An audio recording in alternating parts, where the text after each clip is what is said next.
अल्हम्दुलिल्लाह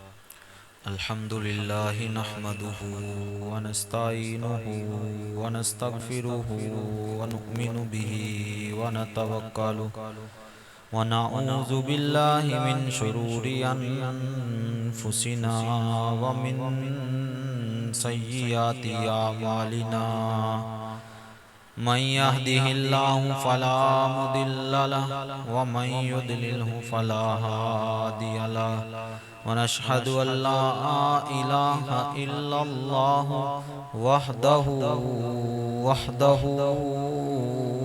ला शरीका लहु व अशहदु अन्न सय्यदना व सनदना व मौलाना व मलजाना व मअवाना मुहम्मदन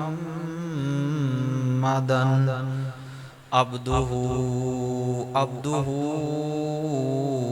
व रसूलुहु सल्लल्लाहु ताला अला रसूलिही खैरि खल्किही नूरि अर्शिही व ज़ीनति फर्शिही व अला आलिही व अस्हाबिही अजमाइन।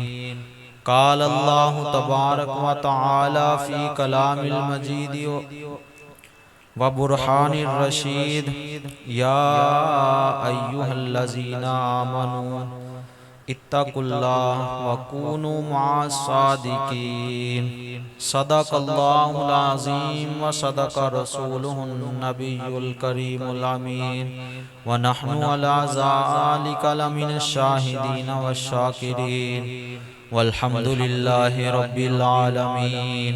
मौलाया सल्लि व सल्लिम दाइमन अबदा अला हबीबिका खैरि खल्क़ि कुल्लिहिम हुवल हबीबुल्लज़ी तुरजा शफ़ाअतुहु लिकुल्लि हौलिम मिनल अहवालि मुक़्तहिमी। मौलाया सल्लि व सल्लिम दाइमन अबदा अला हबीबिका खैरि खल्क़ि कुल्लिहिम। या रब्बी बिल मुस्तफ़ा बल्लिग मक़ासिदना वग़फ़िर लना महमदा या वासिअल करमी।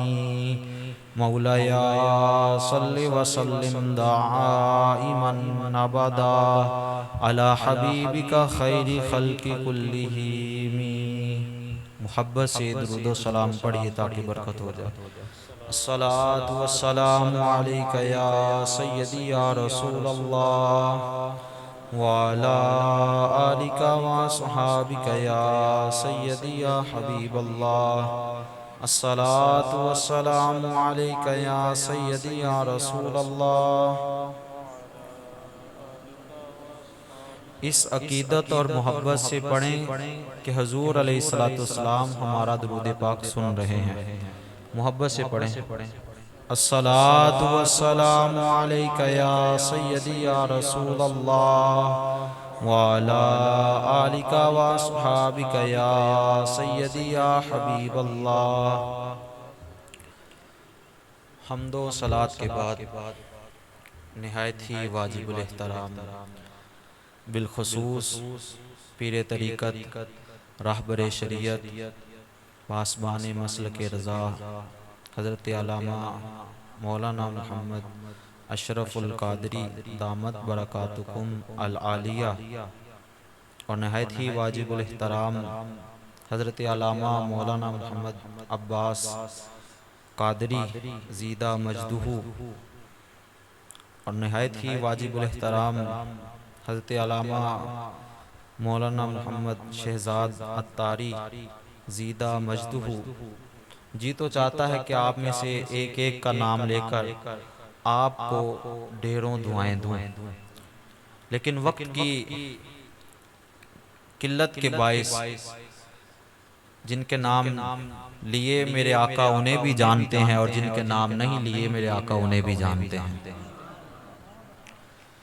बरादरान इस्लाम, कुरान मजीद फुरकान हमीद से जो आया मुकद्दसा के कलेमात तय्यबात तिलावत करने का शर्फ हासिल किया, इसमें अल्लाह ताला ने इरशाद फरमाया, या अय्युहल्लज़ीना आमनू, ए ईमान वालो, इत्तकुल्लाह, अल्लाह से डर जाओ।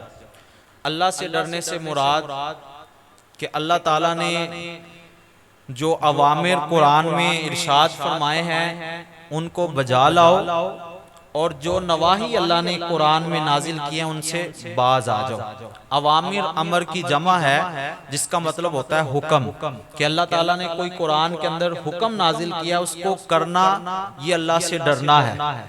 और जिन कामों को अल्लाह ने मना किया कि ये नहीं करना, उनसे बचना, इसका नाम है तकवा। इससे का मतलब है अल्लाह से डरना। तकवा असल में ये था वकवा।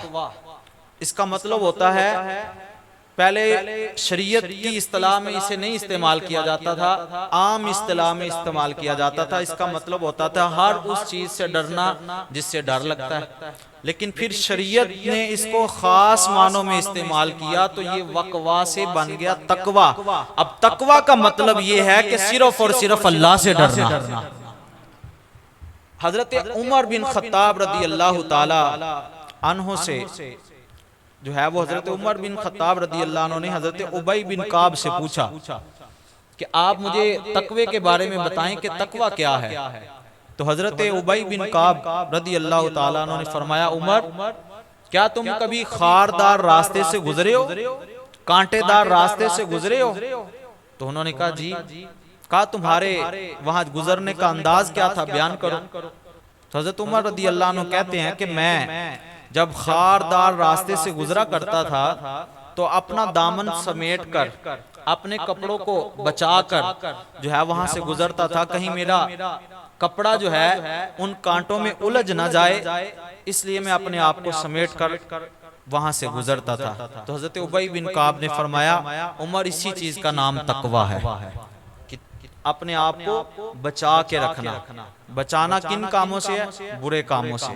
और वो काम करने हैं जो अल्लाह ताला ने कुरान के अंदर या अपने महबूब के जरिए हम तक कोई अहकामात पहुंचाए हैं। बरादरानी सलाम, रमजानुल मुबारक हमसे जो है वो करीबी जुदा हुआ। रमजानुल मुबारक के अंदर मसाजिद के अंदर रश नजर आता है, नमाजी भी माशाल्लाह बड़े ज्यादा होते हैं, हर तरफ जो है वो तकवे की फिजा आम होती है। लेकिन ये कोई कमाल नहीं है कि रमजान के अंदर बंदा मुत्तकी बन जाए, परहेजगार बन जाए, तो इसमें उसका अपना कोई कमाल नहीं है। क्यों? क्योंकि बुराई की तरफ ले जाने वाली ताकत तो कैद है, उसको तो अल्लाह ने कैद कर दिया। अब तुम नमाजें पढ़ रहे हो, जिक्र कर रहे हो, इबादत कर रहे हो, तिलावत कुरान कर रहे हो, तो इसमें तुम्हारा कोई कमाल नहीं है कि तुम्हें इन चीजों से रोकने वाली ताकत को अल्लाह ने कैद कर लिया है। मजे की बात तो ये है, बहादुरी तो ये है कि अब शैतान जो है आजाद हो चुका, और फिर भी मसाजिद के अंदर उसी तरह गहमा गहमी नजर आए जिस तरह रमजान के अंदर होती है। फिर जो है वो मजे की बात है, फिर है तकवा, फिर है परहेजगारी। ये नहीं कि रमजान आया तो नमाजें पढ़ ली और बाकी 11 महीने जो है हमने मसाजिद की तरफ रुख ना किया, कुरान को खोल के ना देखा, तिलावत कुरान की नहीं, जिक्र किया नहीं, तो फिर जो है इसका मतलब है कि हम नाम के मुसलमान हैं। अब रमजान हमें तकवा देने आता है। क्या देने आता है? तकवा। अब तकवा जिसे मिल जाता है, अब उसे अल्लाह ताला ने अगला काम जो बताया है वो तकवे की हिफाजत का बताया, वकूनू मासादिकीन, कि तकवा जिसे मिल जाए अब वो जो है वो हाथ पे हाथ धर के ना बैठे, बल्कि इन अल्लाह वालों के साथ हो जाए, इन अल्लाह वालों के साथ हो जाए, वकूनू मासादिकीन। अब चोर डाकू वहीं आता है जहां पर खजाना होता है, जहां पर दौलत होती है, जहां पर जो है वो जेवरात होते हैं, चोर डाकू वहीं आता है। शैतान कभी भी उन लोगों को नेकी के रास्ते से नहीं भटकाएगा जो पहले ही उसके हैं, जो सिनेमा घर जाते हैं। कभी भी शैतान सिनेमा घर के बाहर नहीं बैठेगा, कभी भी वो फिल्म ड्रामे देखने वालों को जो है वो अपनी तरफ माइल नहीं करेगा। उसे पता ये तो पहले ही मेरे हैं, वो उन लोगों की तरफ आएगा जो नमाज के पाबंद हैं, जो जिक्र के पाबंद हैं, जो तिलावत कुरान के पाबंद हैं। अब उसने ये 11 महीने ये जोर लगाना है कि जिन लोगों ने नमाजें पढ़ी हैं अब उनको नमाजों से जो है वो फारग कर दिया जाए, पूरा साल वो नमाजों के करीब ना जाए। अब चोर तो वहां आता है जहां पर खजाना होता है, तो शैतान भी वहीं आता है जहां पर ईमान होता है। ईमान की दौलत की बरकत से नमाजी जो है वो रमजान के अंदर आ जाते हैं। तब इस ईमान की हिफाजत करने के लिए अल्लाह वालों की सोबत इख्तियार करनी चाहिए। वकूनु मास सादिकीन। आप बड़े बड़े बुजुर्गों के हालात जिंदगी पढ़कर देखें, उन्होंने जो है वो तकवा इख्तियार किया।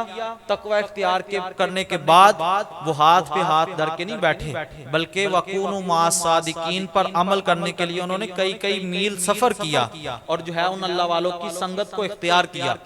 हत्ता कि जो मादरजाद वली हैं, हजरत दाता गंज बख्श अलैहिर्रहमा मादरजाद वली हैं, हुजूर गौसे आजम मादरजाद वली हैं, लेकिन इसके बावजूद हजरत दाता गंज बख्श अलैहिर्रहमा ने पीर की तलाश की, पीर को तलाश किया, उनके हाथ पर बैयत की। और गौसे आजम रदी अल्लाह अन्हु, जिनके बारे में आता है कि उन्होंने अपनी माँ के पेट के अंदर 15 सिपारे हिफज कर लिए, इसके बावजूद वो भी पीर की तलाश में निकले वकूनु मास सादिकीन पर अमल करने के लिए। क्योंकि जब अल्लाह वालों की सोबत होगी तो फिर शैतान उन पर हमला नहीं करता, शैतान उस पर हावी नहीं होता। हजरत इमाम फखरुद्दीन राजी रहमतुल्लाह अलैह बहुत बड़े जो है वो मुफस्सिर हैं। आपने तफसीर कबीर लिखी और आप फरमाते हैं कि मैं चाहूं तो मैं आऊज़ु बिल्लाहि मिनश शैतानिर रजीम से हजारों मसाइल अखज़ कर सकता हूं। लेकिन हजरत इमाम फखरुद्दीन राजी रहमतुल्लाह अलैह पर जब नज़ा का वक्त आ गया ना, मौत का आलम उन पर तारी होने वाला था, तो ऐन उस मौके पर शैतान बेईमान आ गया। क्योंकि शैतान वहीं आता है जहां पर ईमान की दौलत होती है। क्या शैतान कहाँ आता है? जहां पर ईमान की दौलत होती है। अब इमाम फखरुद्दीन राजी इतने बड़े मुफस्सिर हैं, उन पर शैतान नज़ा के वक्त आ गया और आकर कहने लगा, ऐ फखरुद्दीन राजी जरा ये तो बता तू रब को क्यों मानता है? तो आपने दलील दी अल्हम्दुलिल्लाह रब्बिल आलमीन, कि मैं अल्लाह को इसलिए मानता हूं कि तमाम जानों का वो पालने वाला है। शैतान ने वो दलील तोड़ दी, कहता मैं नहीं मानता। इमाम फखरुद्दीन राजी रहमतुल्लाह अलैह ने अगली दलील दी, कुल हुवल्लाहु अहद, कि वो अल्लाह एक है। उसने अपने महबूब की जुबान अतहर से ये ऐलान करवाया कि महबूब कह दीजिए कि वो अल्लाह एक है। शैतान कहता मैं नहीं मानता। आपने जो है वो फिर दलील दी, फातिरिस समावाति वल अर्द, जमीन व आसमान को नए सिरे से बनाने वाला। शैतान ने वो भी दलील तोड़ दी। हत्ता के 101 दलील दी इमाम फखरुद्दीन राजी रहमतुल्लाह अलैह ने, लेकिन शैतान बेईमान टल नहीं रहा था। मुमकिन था, खदशा था कि आपके ईमान पर हमला हो जाता। अब शैतान हावी हो रहा था, आप दलीलें दिए जा रहे थे। एक दलील दी, शैतान ने तोड़ दी, 2 दलीलें दी, शैतान ने तोड़ दी, हत्ता कि 101 दलील दी, शैतान वो तोड़ता चला जा रहा है। हजारों मील के फासले पर आपके पीर नजमुद्दीन कुबरा रहमतुल्लाह अलैह वुजू फरमा रहे थे। आपने देख लिया कि मेरे मुरीद पर इस वक्त शैतान हमला आवर हो चुका है और जो है नज़ा का वक्त है, मुमकिन है कि मेरे मुरीद का ईमान खराब कर दे। आप वहीं वुजू फरमा रहे थे, आपने यूं पानी भर चुल्लू लिया और जो है यूं छींटे मारे और कहा कि ऐ फखरुद्दीन राजी तू ये क्यों नहीं कह देता चिरा नमी गोई कि मन खुदारा बिला दलील मी शनासम, कि मैं उस खुदा को बगैर दलील के मानता हूं। आपने ये बात कही तो शैतान वहां से भाग गया। अब अल्लाह वालों की सोबत देखें कितनी दूर फखरुद्दीन राजी पर नज़ा का वक्त शैतान हमला आवर हो चुका और जो है वकूनु मास सादिकीन की सोबत इख्तियार करने की बरकत से हजारों मील के फासले पर पानी के छींटे भी पहुंच जाते हैं और यहाँ से हजारों मील के फासले से आवाज जो उनके पीर ने अपने मुरीद को दी, वो मुरीद उस आवाज को सुन भी लेते हैं और शैतान बेईमान को भगा भी देते हैं।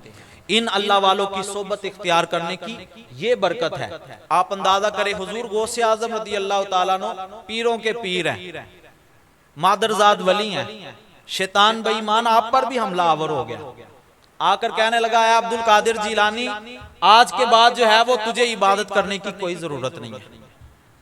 अब अंदाजा करें कि जो अल्लाह के औलिया हैं, जो अल्लाह के वली हैं, शैतान उन पे हमला कर रहा है, तो हम क्या चीज है? हमें तो अशद जरूरत है कि नेक लोगों की सोबत में बैठे। अब्दुल कादिर जिलानी गौसे आजम रदी अल्लाह अन्हु कहने लगे कि नमाज तो मेरे नाना जान को माफ नहीं हुई, तो मुझे नमाज माफ कैसे हो सकती है? तो आपने कहा कि ला हौला वला कुव्वता इल्ला बिल्लाह। शैतान बेईमान वहां से जो है वो भागा, थोड़ी देर दूर जाके फिर वापस आ गया, आकर कहने लगा अब्दुल कादिर जिलानी, तुझे तेरे इल्म ने बचा लिया। आपने कहा अस्तगफिरुल्लाह, मुझे मेरे इल्म ने नहीं बचाया, मुझे मेरे रब ने बचा लिया है।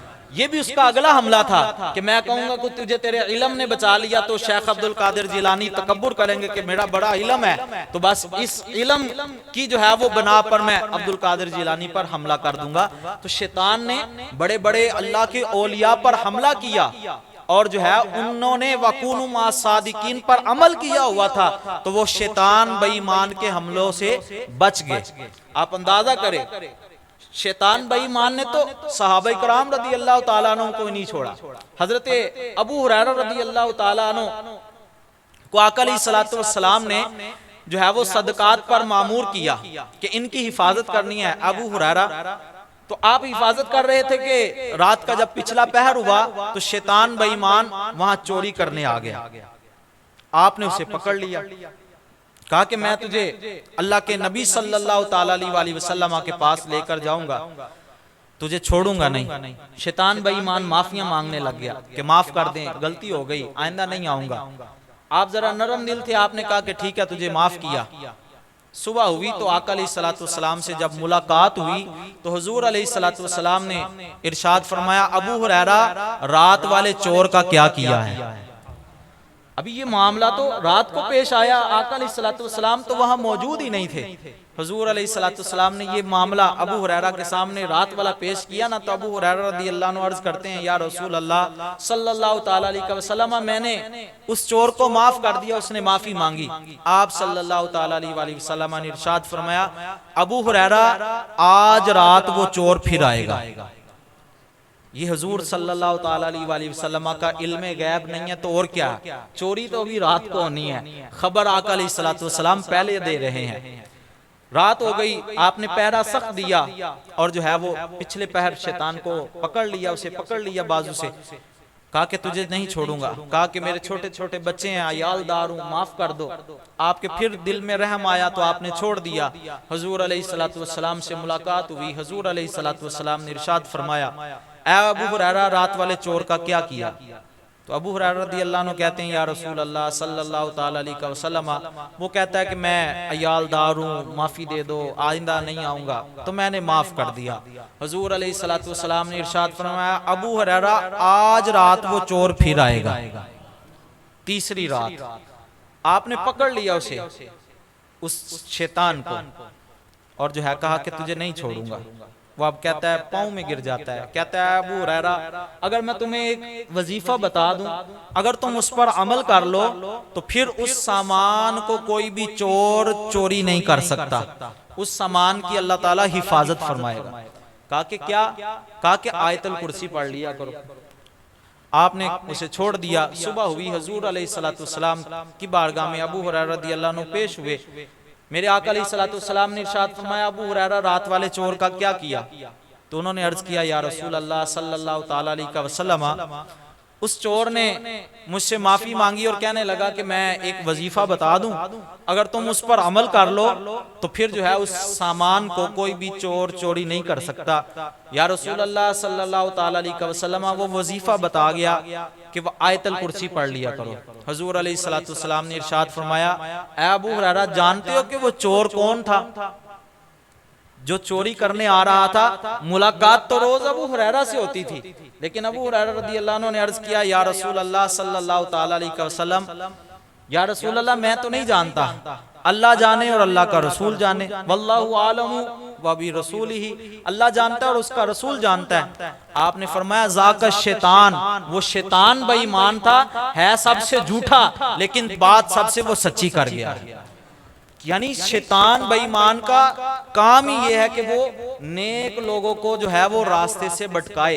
यानी सहाबा इकराम जिन चीजों पर हिफाजत कर रहे थे वहां चोरी करने आ जाता है, और हमारे पास ईमान की दौलत है अल्हम्दुलिल्लाह, तो हमारे ऊपर वो हमला करता है तो हमें ईमान से जो है वो भटका देता है, नेक रास्ते से भटका देता है। यक जमाना सोहबत बाओलिया सद सालाज तात बेरिया, इन अल्लाह वालों की सोहबत में एक लम्हा बैठ जाना 100 साल की इबादत से बेहतर है।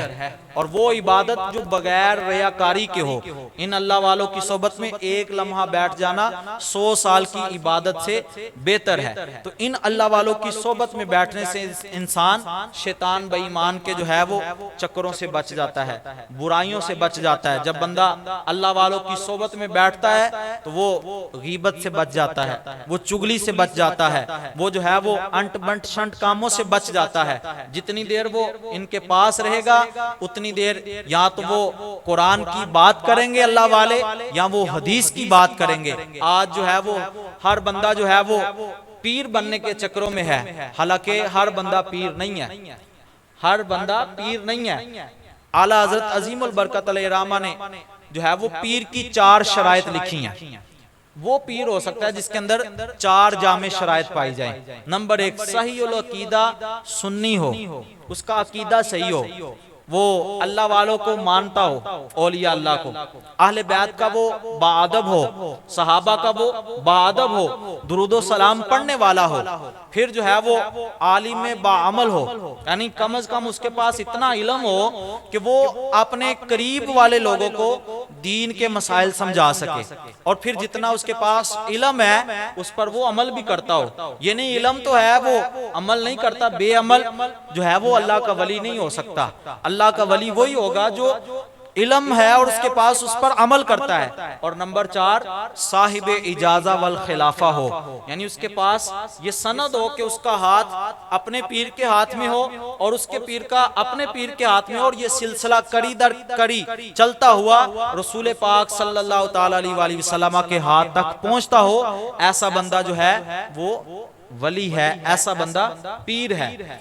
आज माशरे के अंदर 2 नंबर लोगों की भरमार है। लोगों ने उस बंदे को भी पीर समझ लिया जो बंदा कपड़े उतार देता है, नंग तरंग होके बैठ जाता है, लोगों ने उसे पीर समझ लिया। और जिसने साल से गुस्ल नहीं किया और उसके बाल जो हैं वो लटे बच गई हैं और जो है वो नहाता नहीं है, लोगों ने उसे भी पीर समझ लिया। हमारे बुजुर्गों ने लिखा है कि अगर कोई पानी के ऊपर तुम्हें चल कर दिखाए, हवा के अंदर उड़ कर दिखाए, फिर भी उसे पीर ना मानना, पीर उसे ही मानना, अल्लाह का वली उसे ही मानना। अल्लाह जीना आमनु व कानू यत्तकून, नंबर 1 उसके पास ईमान की दौलत हो, नंबर 2 वो तकवे की जो है वो दौलत भी अपने पास रखता हो। और ये तकवे वाले जो लोग हैं इनकी दोस्तियां सिर्फ दुनिया के अंदर काम नहीं आएंगी, बल्कि इनकी दोस्तियां माशर के मैदान के अंदर भी काम आएंगी। अल्लाह ताला कुरान मजीद फुरकान हबीब में इरशाद फरमाता है, अल-अखिल्लाउ यौमइज़िन बादहुम लिबादिन अदुव, दुनिया के अंदर जितने रिश्तेदारियां हैं, जितने ताल्लुकदारियां हैं, जितनी दोस्तियां हैं, ये सारी की सारी क़यामत के दिन अदुव दुश्मन बन जाएंगे। औलाद माँ बाप के दुश्मन, माँ बाप औलाद के दुश्मन, भाई बहन के दुश्मन, और जो है दुनिया के अंदर जितने भी ताल्लुक हैं ये सारे के सारे दुश्मनियों में तब्दील हो जाएंगे। इल्लल मुत्तकून, लेकिन जो तकवे वाले होंगे उनकी दोस्तियां वहां भी काम आएंगी। जो तकवे वाले होंगे उनका जो है वो वहां भी साथ हमें मुयस्सर होगा। तो इन अल्लाह वालों की सोबत को इख्तियार करना चाहिए, जिनके पास बैठने से अल्लाह याद आ जाए। और जो है वो अल्लाह वाला होता ही वो है जिसे देखने से अल्लाह याद आ जाए। बरादरान इस्लाम, दीन इस्लाम ये फितरत का दीन है। इसके अंदर आपको कोई ऐसा काम नजर नहीं आएगा जो हमारी तबीयत के खिलाफ हो। आज मेरी जो है वो तबीयत जो है ऐसी है कि मैं सादी बातें करता हूँ, वो जोरदार तकरीर भी मुझे आती है, मत आप समझे कि आज बड़ी सुस्त तकरीर है। बात यह है कि समझ आनी चाहिए। आपको समझ आ रही है मेरी बात जो मैं कह रहा हूँ, तो मेरा मकसद पूरा हो गया, वरना जोरदार तकरीर भी मुझे आती है। तो बात यह है कि अल्लाह वालों की सोबत इख्तियार करे। इन अल्लाह वालों की सोबत में बैठने से इंसान जो है कहाँ का कहाँ पहुंच जाता है। आप अंदाजा करें, अल्लाह वालों की सोबत में बैठने वाला कुत्ता वो भी जो है वो जन्नत में चला जाएगा। असहाबे काफ का कुत्ता, जब बादशाह ने उनके पीछे जो है वो अपने सिपाही लगाए तो वो गार के अंदर छुप रहे थे, तो उनके साथ एक कुत्ता भी जो है वो शामिल हो गया। उन्होंने जो है उनको पत्थर मारे कि ये कुत्ता बोलेगा तो हम पकड़े जाएंगे, लेकिन वो कुत्ता जो है वो उनके साथ मिल गया और उनके दर पर बैठ गया। आप अंदाजा करें, एक कुत्ता, असहाबे काफ का कुत्ता अल्लाह वालों की सोबत में बैठ जाए, वकल्बुहुम बासितुन ज़िराइही, उस कुत्ते ने अपने जो है वो हाथ अल्लाह वालों की चौखट पे फैला दिए। तो हाथ फैलाने की वजह से अल्लाह ताला क़यामत के दिन उस कुत्ते को जो है वो बलम बाऊरा की शक्ल अता करेगा और वो जन्नत में चला जाएगा। एक कुत्ते की मैं बात कर रहा हूं, तो आप तो और मैं अशरफुल मखलूकात हैं, आप और मैं अल्लाह वालों की सोबत इख्तियार करेंगे तो यकीनन जो है अल्लाह ताला हमें इन अल्लाह वालों की सोबत इख्तियार करने से हमारा ईमान भी सलामत रहेगा और हमें तकवे की दौलत भी मुयस्सर आएगी। तो नमाज की जो है वो पाबंदी, तकवे की सबसे बड़ी जो है वो अलामत है तकवा हासिल करने की। सबसे अहम निशानी किसी के अंदर देखनी हो वो नमाज की देखे, ये नमाज का कितना पाबंद है। अल्लाह ताला ने कुरान मजीद फुरकान हमीद में जो इरशाद फरमाया, हुदल लिल मुत्तकीन, हिदायत है मुत्तकीन के लिए, परहेजगारों के लिए। अब परहेजगारों की जो निशानियां बयान की, उनके अंदर सबसे पहले ईमान लाने की निशानी अल्लाज़ीना आमनू अल्लाज़ीना युमिनूना बिल गैबी व युकीमुनस सलाता, कि वो लोग गैब पर ईमान लाते हैं और जो है वह युकीमुनस सलात, नमाज को कायम करते हैं। आप अंदाजा करें, एक औरत आका अलैहिस्सलाम के पास आई, हुजूर अलैहिस्सलाम से आकर अर्ज करने लगी, या रसूल अल्लाह सल्लल्लाहु तआला अलैहि वसल्लम, मुझसे गुनाह हो गया। हुजूर अलैहिस्सलाम ने इरशाद फरमाया, क्या गुनाह हुआ? उसने कहा, मैं जिना कर बैठी। आपने फरमाया फिर? तो उसने कहा, या रसूल अल्लाह सल्लल्लाहु तआला अलैहि वसल्लम, उस जिना से मैं हामला हो गई। आपने फरमाया फिर?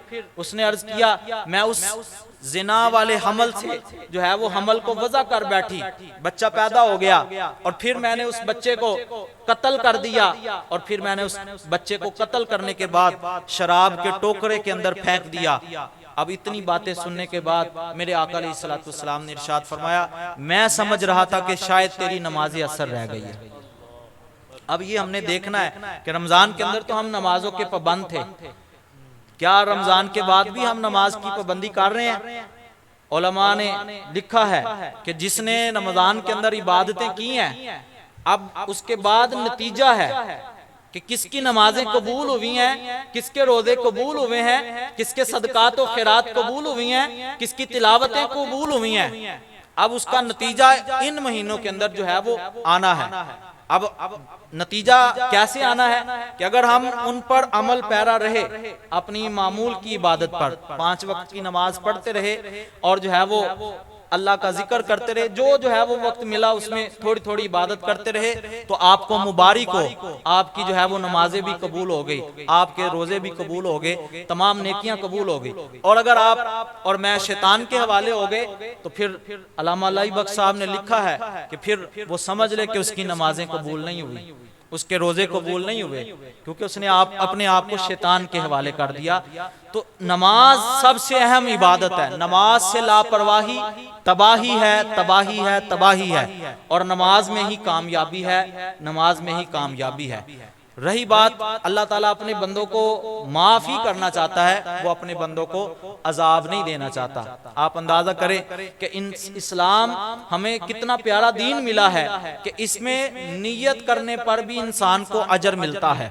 हदीस पाक के अंदर आता है कि एक शख्स क़यामत के दिन जब आएगा तो उसका नामा माल उसके पास होगा, अल्लाह ताला उससे अपनी नेमतें याद करवाएगा और जो है उससे पूछेगा, मेरे बंदे तूने क्या किया मेरे लिए? तो वो कहेगा, या अल्लाह मैंने जो है वो नमाजें पढ़ाई, मैंने दरसे कुरान दिया, मैंने लोगों को खुतबात दिए और ये सारी नेकियां की। अल्लाह ताला फरमाएगा, तू झूठ बोलता है, तूने ये मेरी रजा के लिए नहीं किया, बल्कि तूने ये दिखावाबाजी की ताकि लोग तेरी तारीफ करें कि बहुत बड़ा जो है ये मुकर्रिर था, बहुत बड़ा ये खताबत का बादशाह था, बहुत बड़ा ये कारी था, तो लोगों ने तेरी तारीफें कर दी। अब तेरे लिए ला अजर लहू, तेरे लिए कोई अजर नहीं है। हुक्म होगा कि इस कारी को पकड़ो और जो है जहन्नम के अंदर फेंक दो। सामने भी अल्लाह ताला अपनी नेमतें याद करवाएगा। वो अपनी उन नेमतों को याद करके अल्लाह से कहेगा कि या अल्लाह ये तूने नेमतें की और इसके बदले में या अल्लाह मैंने सखावत की है, मेरे पास माल बहुत ज्यादा था, मैंने सखावत का जो है वो दरवाजा खोल रखा था, मेरे पास कोई मांगता आता था मैं उसे देता था। अल्लाह ताला उस बंदे से भी फरमाएगा, ऐ मेरे बंदे तू झूठ बोलता है, तूने ये मेरी रजा के लिए सखावत नहीं की बल्कि तूने अपनी तारीफ के लिए की थी, ताकि लोग कहें कि ये बड़ा सखी आदमी है, बड़ा अमीर आदमी है, इसके दरवाजे पर कोई भी चला जाए तो ये इसको खाली नहीं भेजता। लिहाजा लोगों ने तेरी तारीफें कर दी गई, अब तेरे लिए कोई अजर नहीं है, इसको भी पकड़ो और जहन्नम के अंदर फेंक दो। तीसरे नंबर पे वो शख्स जिसने अपनी जान दे दी, शहीद, उसे भी अल्लाह ताला अपनी नेमतें याद करवाएगा और अल्लाह फरमाएगा मेरे बंदे क्या करके आया। वो कहेगा या अल्लाह मैंने अपनी जान जैसी मताए अजीम ही दे दी है और जो है वो सामने मुझे पता था मेरी मौत वाक़ई हो जाएगी। अल्लाह उससे भी फरमाएगा कि तूने वो शहादत इसलिए नहीं ली कि मेरी रजा हासिल हो, बल्कि तूने वो शहादत इसलिए ली थी ताकि लोग तेरी तारीफ करें, बड़ा बहादुर आदमी था, बड़ा जो है दलेर आदमी था। लिहाजा वो दुनिया के अंदर लोगों ने तेरी शजात बहादुरी के डंके बजा दिए गए। अब तेरे लिए आखिरत में कोई अजर नहीं है, हुक्म होगा इसको भी पकड़ो और जहन्नम के अंदर फेंक दो। अब तीनों काम बहुत बड़े हैं। आलिम दीन बनना, पूछे उलमा से कि कितनी मेहनत करनी पड़ती है पढ़ने में, और फिर जो लोगों के ताने सुनने पड़ते हैं वो लहदा से, और जो है वो सखी के पास माल हो और दिल ना हो वो 1 रुपया अल्लाह की राह में खर्च नहीं कर सकता, और जिसने अपनी जान ही दे दी उससे बढ़कर तो कुछ है ही नहीं। लेकिन तीनों काम बड़े होने के बावजूद अजर जो है वो 0 मिला और बदले में जहन्नम भी मिली। क्यों? क्योंकि नीयत की खराबी हो चुकी थी। आज हमारी नीयतों में भी खराबी है, हमें अपनी नीयतों को भी सही करने की जरूरत है। असूल दीन 3 है। कितने हैं? हर नेक काम करने से, हर अकायद व अमाल में रसूलुल्लाह सल्लल्लाहु अलैहि वसल्लम की पैरवी करना, ये असूल दीन 1 है। क्या? हर अकायदो आमाल में रसूलुल्लाह सल्लल्लाहु अलैहि वसल्लम की पैरवी करना। नंबर 2 रिज़्क़े हलाल कमाना। नंबर 3 हर नेक काम करने से पहले नियत का नेक होना भी ये जरूरी है। आप अंदाजा करें क़यामत के दिन एक शख्स को अल्लाह ताला उसका नामा अमाल देगा, वो नामा अमाल देखेगा और उसमें लिखा होगा कि हज का सवाब भी है। वो बड़ा हैरान होगा और जो है अल्लाह से अर्ज करेगा, या अल्लाह दुनिया के अंदर मेरे पास तो वसाइल ही नहीं थे, मेरे पास तो दौलत ही नहीं थी कि मैं जो है वो हज को जाता, तो ये हज का सवाब कहाँ से आ गया? अल्लाह ताला उसे फरमाएगा, मेरे बंदे हमें मालूम है कि तेरे पास वसाइल नहीं थे, रुपया पैसा नहीं था कि तू जो है वो इस रास्ते की तरफ निकलता, लेकिन जब साल के बाद हाजियों के काफले जाया करते थे तेरा दिल मचलता था कि काश मेरे पास भी रुपया पैसा होता, मैं भी जो है हज के लिए जाता, तो हमने तेरी उस नीयत को देखते हुए तुझे हज का सवाब अता फरमा दिया है। तो ये हमारा दीन है कि नीयत हो और जो है उस पर अजर मिल रहा है, और अगर हमारी नीयत खराब हो गई है तो उस पर हमें अजर नहीं मिलेगा, उल्टा वो काम हमारे लिए वबाले जान बन जाएगा। आप और मैं जो काम भी करें वो सिर्फ लिल्लाहियत के लिए करें, अल्लाह उसकी रजा के लिए करें, तो वो हमारे अमाल यकीनन कबूल हो जाएंगे। और अगर हमारे काम लिल्लाहियत के लिए नहीं है, यानी अल्लाह के लिए नहीं है, तो फिर हमारा कोई अमल भी बारगाह इलाही में मकबूल नहीं होगा। अल्लाह ताला अपने बंदों को माफ करना चाहता है, वो 70 माओं से ज्यादा प्यार करने वाला है। हदीस पाक के अंदर आता है,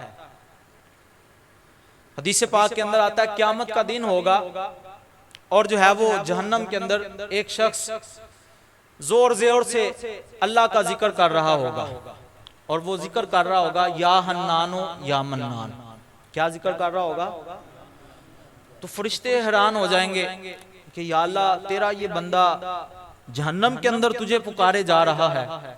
तो अल्लाह ताला फरिश्ते को फरमाएगा, जाओ जिब्राइल उस बंदे को लेके आओ।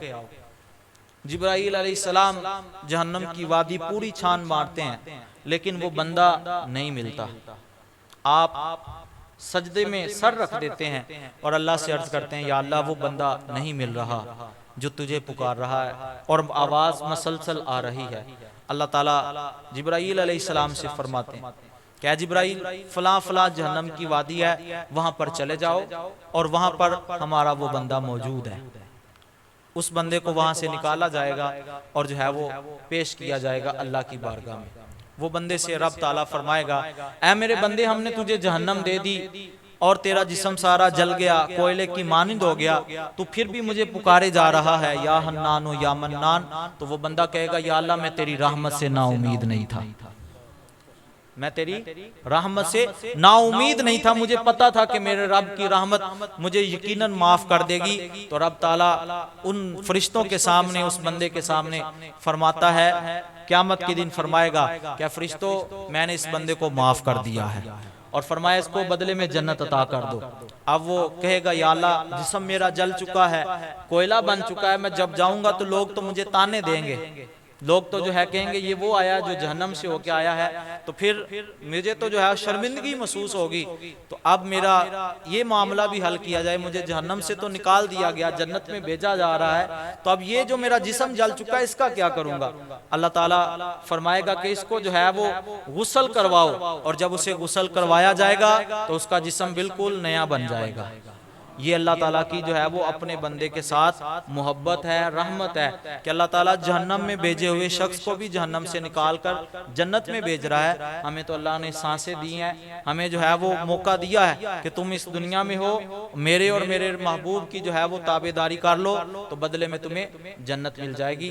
अल्लाह ताला से दुआ है कि अल्लाह ताला हमें इन अल्लाह वालों की जो है वो सोबत इख्तियार करने की तौफीक अता फरमाए, नेक अमाल करने की तौफीक अता फरमाए, बुराइयों से बचने की अल्लाह हम सबको तौफीक अता फरमाए। वमा अलैना इल्लल बलागुल मुबीन।